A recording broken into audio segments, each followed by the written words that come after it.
इच्छा हो? हाँ मम्मी। हनुमाना खात हो तो हनुमाना पसंद बा? नहीं। काहे? हाँ उतना नहीं अच्छा, बिल्कुल नहीं पसंद। अरे हनुमाना गर्मी में खाए चाहे बेटा, हनुमाना खाए से बहुत अच्छा रहत है। इमा देखा पानी का भरपूर मात्रा पाई जात है, अच्छा रहत है, इमा विटामिन विटामिन मिलत है। और ई नहीं काहे हनुमाना नहीं पसंद बा बिट्टी? बिल्कुल नहीं अच्छा मम्मी। ई जोन कुरकुरे सुरकुरे तू खा तू, कुरकुरे मुरमुरे पास्ता ई जोन खा तूने, ऐसे बहुत बढ़िया चीज है, फायदेमंद है पगला। नो।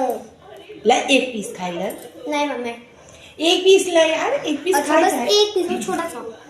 हाँ एक ये पीस ले। निकालो। बिया बिया निकाले है और खा लेबू ना तो कौनो दिक्कत नहीं ना, ओम तोरे पेटवा में ना बड़े का हनुमाना का पेड़ जामी जाए। तब दिक्कत नहीं है। न मरी जाबू, जियत रहबू, लेकिन हनुमाना का पेड़ जब हो जाए ना तो खूब बड़े बड़े हनुमाना फरे, हम ओके हनुमाना लेके बेचवाऊ, पैसा आए मजे का। तब तक हम पेट के सर्जरी करे पड़े। काहे बदे? कभी तो हनुमाना निकल तू।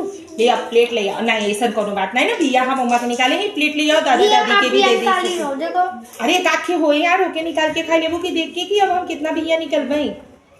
अच्छा गाइस फिर मोथा मतलब गर्मी के सीजन में ना ककड़ी खीरा हनुमाना तरबूज ये सब अक्सर करके खाई चाहे, ताकि कि पेटे के लिए फायदेमंद रहता है, ठंडा करता है पेट।